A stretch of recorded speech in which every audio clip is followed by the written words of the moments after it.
네, 화요일 정치수다는 박찬종 변호사와 함께합니다. 지금 전화로 연결이 되어 있습니다. 여보세요? 예, 안녕하십니까. 김문수 전 경기도지사가 문재인 대통령을 향해서 김정은의 기쁨조다 이런 취지로 얘기를 했고요. 네. 그리고 이재만 자유한국당 최고위원은 문재인 대통령이 적폐 세력이고 탄핵감이다. 이런 굉장히 좀 거친 말을 쏟아냈는데 최근에 이런 발언들을 좀 어떻게 보고 계십니까? 자유한국당이 지난 주말에 대구 지역에서 이른바 민심 잡기 가두 연설회를 하면서 예. 이제 김문수 씨나 이재만 씨가 그런 발언을 한 것으로 알려졌지요. 예. 자유한국당이 지금 이 안보 위기 상황에서도 그렇고 107석을 가진 제1야당으로서 주제 파악을 제대로 하지 못하고 있다. 그 제정신이 아니다 이렇게 생각합니다. 예. 제가 이 자유한국당에 무슨 한을 갖고 있어서 이렇게 말씀드리는 게 아니고 예. 지금 문재인 정권이 출범한 지 4개월이 넘어가 여러 가지 시행착오를 거듭하고 있고 네. 이 국회에서 건전한 제1야당으로서 대안 세력이라고 한다면 그 말과 행동에 있어서 그 국민의 지지를 받을 수 있는 그런 안정감을 갖도록 해야 되는데 네. 자유한국당은 주제 파악을 못하는 첫째 이유가 지금 탄핵 사태 이후에 정치적 책임을 지고 환골 탈퇴 그리고 석고대죄하는 과정을 거치지 않았기 때문이에요. 책임을 지지 않고 두루뭉술이로 그냥 넘어가고 누구 한 사람 책임지는 사람 없이 그냥 고개를 고추 들고 기껏 지난번에 그 지난주일에 박근혜 대통령 탈당 유도 서청원 최경환 그 탈당 조치 이런 걸로 예. 할 일 당한 것처럼 하고 주말에 대구에 가서 무슨 집회를 하면서 이렇게 됐는데 예. 그러니까 제 자리에 제대로 안착하지 않았기 때문에 그 김문수 씨나 이재만 씨 그런 말이 탄핵당한 것에 박근혜 전 대통령 탄핵당한 것에 대해서 정부 여당에 대한 분풀이, 넋두리, 투정 이런 걸로 비춰진단 말이죠. 그게 이성적인 말로서 국민들 야당을 지지한 국민들에게 아 그렇구나 이렇게 들리지 않는다 이 말이죠. 이게 예. 정신 나간 사람 소리로 들리고 약간은 누구는 그런 얘기를 해요. 저 사람이 좀 미쳤지 않느냐 이 사람들이. 예. 그렇게 들린다 이 말이죠. 그게. 근데 그걸 하나도 고와 보이거나 좋아 보이지 않는다. 예. 그렇게 생각합니다. 근데 그걸 자유한국당 그 이재만 최고위원이라든가 김문수 전 지사가 모를 리는 없지 않습니까? 모를 리가 없죠. 예. 대구라고 하는 데가 이른바 박근혜 대통령의 그 핵심적 지지 지역이었고 지금도 자유한국당에 대한 여론조사를 하면 대구 경북에서 좀 그 동정적인 것으로 나오는 것으로 알려져 있기 때문에 거기 가가지고 예. 그런 식으로 응석 부리듯이 그렇게 하는데 예. 제가 아는 대구 민심은 상당히 이성적으로 돌아서 있다고 저는 판단합니다. 제가 대구에 이런저런 일로 자주 가요. 예. 자주. 예. 일주일에 한 번 정도는 반드시 대구를 가는데 그게 지금 지난 대통령 선거 전서부터 그래요. 그래서 대구에서 많은 사람들을 만나는데 예. 이제 그 대구의 사람들의 보편적이고 중심적인 생각은 박근혜 대통령의 탄핵을 스스로 자초했고 대통령으로서 그렇게 잘못할 줄 몰랐다. 이러한 반성적 분위기가 굉장히 팽배해 있어요. 그러니까 예. 거기다 대고 김문수 씨나 이재만 씨가 그런 넋두리 분풀이 그런 투정을 해봐야 예. 그 사람 대구의 중심 민심에 크게 영향을 줄 리가 전혀 없다. 그렇게 생각합니다. 아하. 그 자유한국당 의원 얘기가 나왔으니까 한 가지만 더 여쭤보면은요. 전술핵 그 배치 요구를 위해서 미국을 갔다 왔잖아요. 예. 그리고 홍준표 대표가 또 다음 달 또 미국을 또 방문할 예정이라고 하는데 이 전술핵 재배치와 관련해서 자유한국당의 행보를 또 어떻게 좀 평가를 하시는지요? 그 참 별로 보기 좋지 않죠. 좋지 않고 한국 국회의원들이 야당 의원들이 제일 야당 의원들이 미국에 가가지고 미국 조야에 그게 뭐 상당한 수준에 있는 사람을 만난 것 같지도 않고 예. 무슨 상원 의원인가 뭐 한 사람 만났나 그리고 국무성에 무슨 국장급 사람 막 하나 만났나 뭐 그런 정도로 예. 그랬는데 이게 380년 전 병자호란 때 그 병자호란이라는 게 네. 중국 대륙에서 명나라와 청나라가 예를 들면 세력 정권 네네. 교체기였거든요. 네. 그런 시절에 이 국내의 한 정파가 명나라 쪽에 붙어서 현재 이 서울에서 일부 세력이 청나라 쪽으로 붙으려고 한다. 그 고자질하고 한 그런 역사적 사례가 있었어요. 당파 싸움 때문에. 아, 예. 그걸 느끼게 한다고 이게.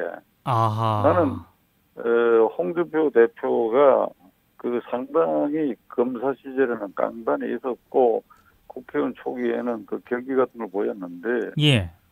이 사람이 성완종 리스트 사건 이후에 이상하게 말이지 막말을 하고 뭐 투정 부리고 그 앞뒤가 맞지 않는 소리 하고 예. 저는 대선 과정에서 예. 그래가지고 홍준표 대표가 자유한국당 대표로서 있는 한 자유한국당이 계속 지리멸렬한 상황으로 몰려들게끔 하는 원인 요소가 되어 있는데 예.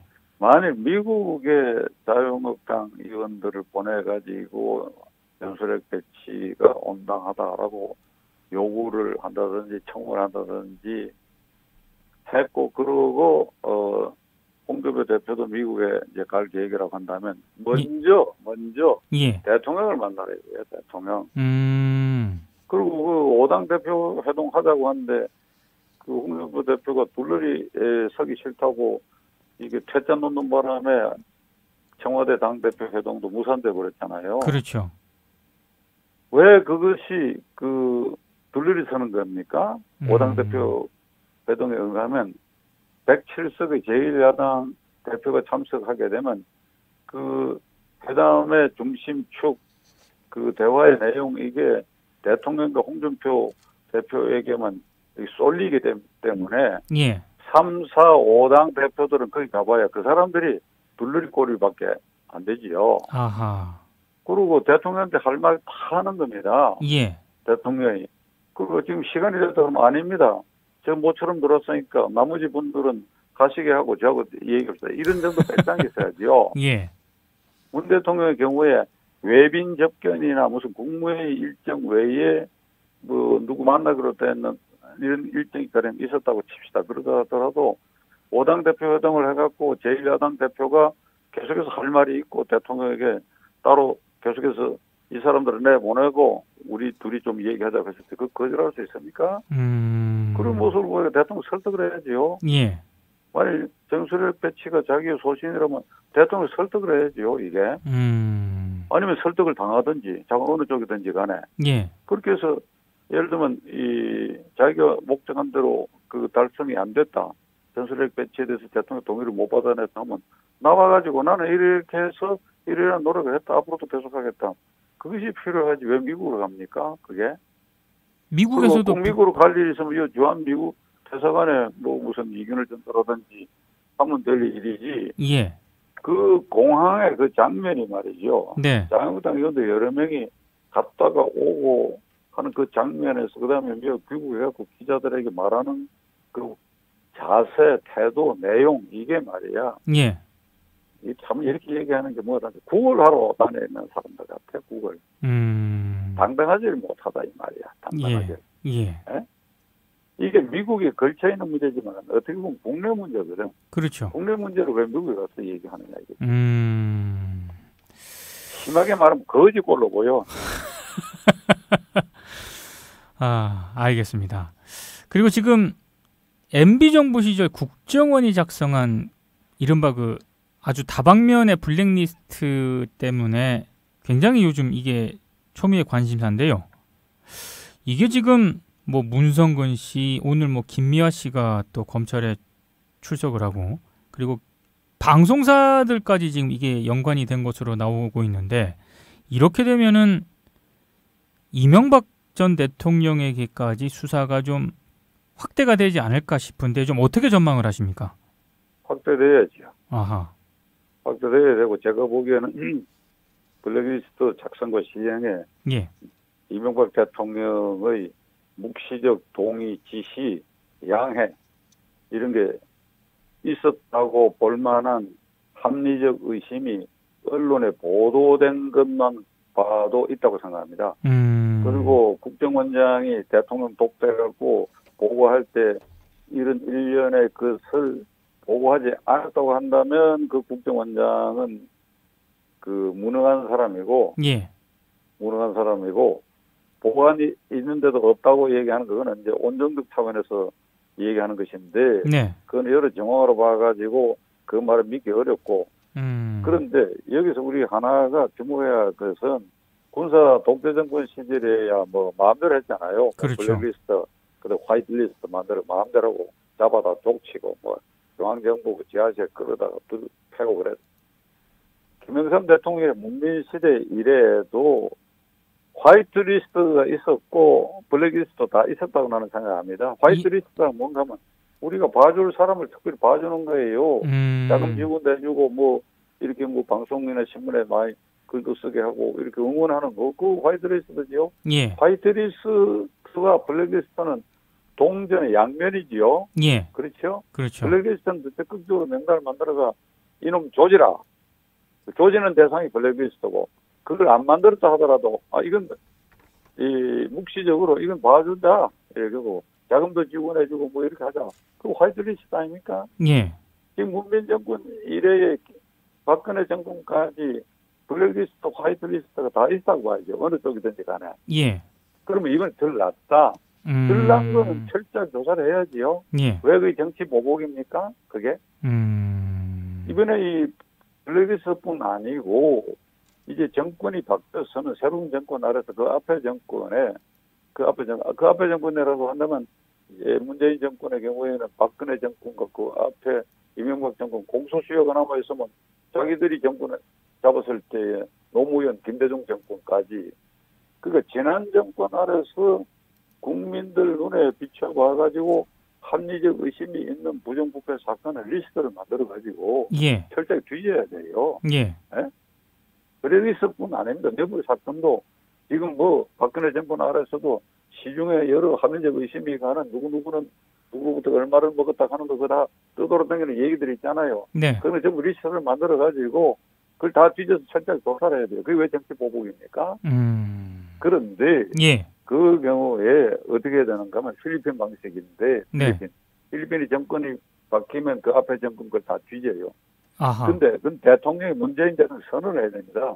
블랙리스트고 또 여러 혐의가 있는 걸 난 철저히 조사하게 하겠다. 예. 이것은 다음 정권이 내 정권 아래서 있었던 일도 반드시 이러한 방식으로 뒤져서 조사하고 처벌하고 하는 것을 담보로 해서 내가 명령을 하는 것이다. 그러니까 나와 내 정권 내 이 담당자들도 정신 바짝 차리고 이런 부정부패나 이런 헌법이나 법률 위반되는 행위를 절대로 해서는 안 된다. 국민에게 선사하듯이 하고 그렇게 당당하게 해야 된다. 그러지 않고 자꾸 슬며시 하는 인상이 있으니까 저기 정치 보복이다 하는 볼멘 소리가 나오는데 당당하게 하는 거예요. 당당하게. 예. 뭐가 두렵습니까? 그렇게. 그걸 나는 문재인 대통령에 권고하고 싶어요. 그렇게 하야 돼. 아하. 당당하게. 당당하게. 그러니까 그런 자세로 한다고 한다면 블랙리스트 이것은 나는 이명박 정권까지 혐의가 충분히 있다고 생각하고 조사를 해야지. 알겠습니다. 마지막 질문 하나 드리겠는데요. 지금 예. 국회 초미의 관심사는 김명수 대법원장 후보자 인준안이 통과가 될 것인가 이거 아니겠습니까?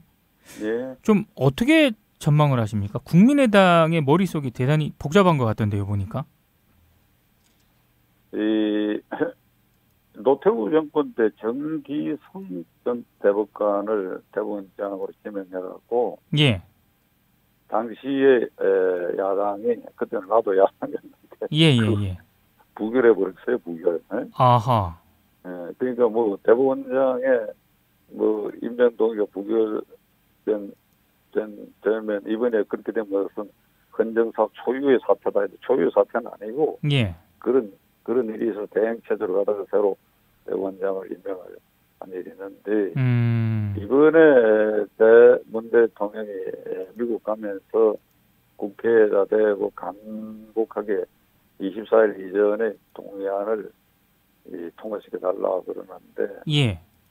왜 김명수 후보자이냐 하는 데 대한 설명을 더 했었어야 돼. 안 그러고 내가 지명한 사람이니까 그냥 통과시켜 달라 이렇게 들리거든요. 그게. 예.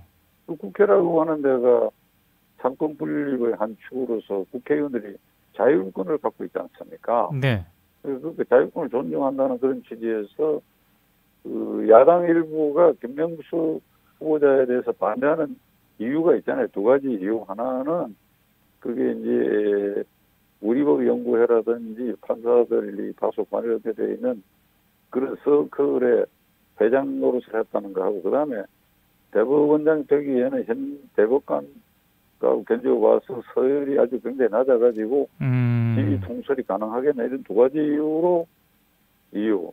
예. 또 이제 그 반대하는 계류가 분명히 있으니까 예. 그것을 불식시키는 말을 하고 그러고 가능하면 이 24일 이전에 예. 대법원의 공고 상태가 있지 않도록 해라든지 이런 설득이 필요했는데 그런 설득이 좀 부족했다. 그렇게 생각하고 예.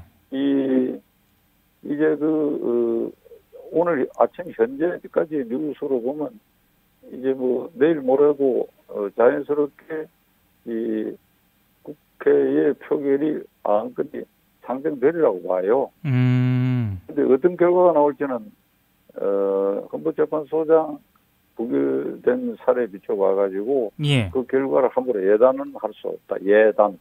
뭐 그런 생각입니다. 알겠습니다. 오늘 시간 때문에 여기까지 들어야 될 것 같습니다. 네. 네, 고맙습니다. 네, 감사합니다. 네, 박찬종 변호사였습니다.